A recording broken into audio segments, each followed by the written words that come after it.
अठखेलियां करते हुए दौड़ते हुए जाती हैं और प्रभु श्री राम पीछे अपने हाथ में फूलों का गजरा लिए दौड़ते हैं कि जानकी रुको रुको रुको, यह पुष्प मैं बड़े प्रेम से चुन करके लाया हूं, यह तुमको जब पहनाएंगे तो खुशबू भी बढ़ेगी और तुम्हारी सुंदरता भी बढ़ेगी। यह पुष्प भी बड़े प्रसन्न हो जाएंगे कि जानकी के बालों को स्पर्श किए हैं।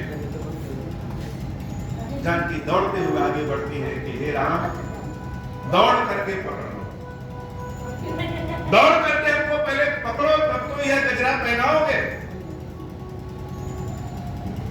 पेड़ों के बीच से, झुरमुटों के बीच से जानकी ऐसे दौड़ती है कि सबसे बड़ी धाविका वही, और राम धनुष को लिए लिए पीछे पीछे दौड़ते हैं और जैसे लगे कि जानकी को पकड़ नहीं पा रहे। जानकी कहती है, धनुर्धारी राम, शत्रुओं के नाश करने में तो तुम बहुत तेज दौड़ते हो, अपनी जानकी को पकड़ नहीं पा रहे। प्रभु श्री राम और तेज दौड़ते हैं, लेकिन जानकी कहां हाथ में आ रही है। थक हार के प्रभु बैठ जाते हैं कि हे जानकी, प्रेम में तो मैं तुमसे हमेशा हार ही जाता हूं। जनकपुरी तक तो हम चले गए, यहां तुम्हारे पीछे नहीं जा पा रहे हैं, तुमको आना पड़ेगा। जानकी मुस्कुराते हुए राम के पास आती है और राम अपने हाथों से जानकी के बालों में गजरा लगाते हैं। बड़ा मधुर प्रसंग है, बड़ा आनंद, बड़ा प्रेम का प्रसंग है। सीताराम जी का प्रेम का आनंद कब आएगा? राम कथा का आनंद तब है जब स्वयं को राम से जोड़िए, आंख बंद करिए और सोचिए कि सीता दौड़ रही है, राम उनके पीछे दौड़ रहे हैं। बड़े बड़े नयन, विशाल सुंदर श्याम रंग, और जानकी एकदम श्वेत रंग। दोनों अठखेलियां कर रहे हैं, तब तक एक बड़ा सुंदर हिरण आता है, जैसे लगे कि सोने का हिरण है वह, उसकी जो छाल है, उसकी जो खाल है, वह सोना है, स्वर्ण हिरण है। भाव में है जानकी, और जानकी राम को दिखाते हैं कि राम, यह हिरण, यह मृग, यह बड़ा सुंदर है और यह हमको चाहिए। कभी कभी गलती हम जान के करते हैं और कभी कभी गलती अनजाने में हो जाती है। गलती जब अनजाने में हो जाती है और उसका परिणाम भुगतना पड़ता है, तो जैसे लगता है कि जान ही निकल गई। जानकी कहते हैं कि राम, हमें यह हिरण चाहिए। राम कहते हैं, क्या करोगी हिरण का लेकर? राम, इस हिरण की छाल की मृगछाला बनाना है, और आपके लिए इसको पकड़ना बड़ा आसान है। जो राम जानकी को नहीं पकड़ पाते हैं, जानकी की इच्छा को पूर्ण करने के लिए धरती पे रखे हुए अपने धनुष को उठाते हैं, तरकस को अपने कमर में बांधते हैं। जानकी अपने हाथ से उनके तरकस को बांधती है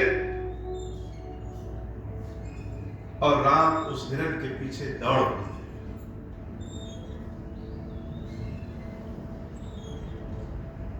रावण यह दृश्य देख रहा है, एक जगह चुप करके रावण यह दृश्य देख रहा है। जब वो सीताराम को देखता है तो कहता है, अरे एक बार तो उसके मन में आ ही जाता है कि यह सीता तो स्वयं जगदम्बा है, इसके चरणों को छू लेना चाहिए। यह राम तो स्वयं ब्रह्म है, सत्य में राम ब्रह्म है। आज मैं अपनी आंखों से इनके रूप को देख रहा हूं। कुविचार में कभी कभी सुविचार आ जाता है।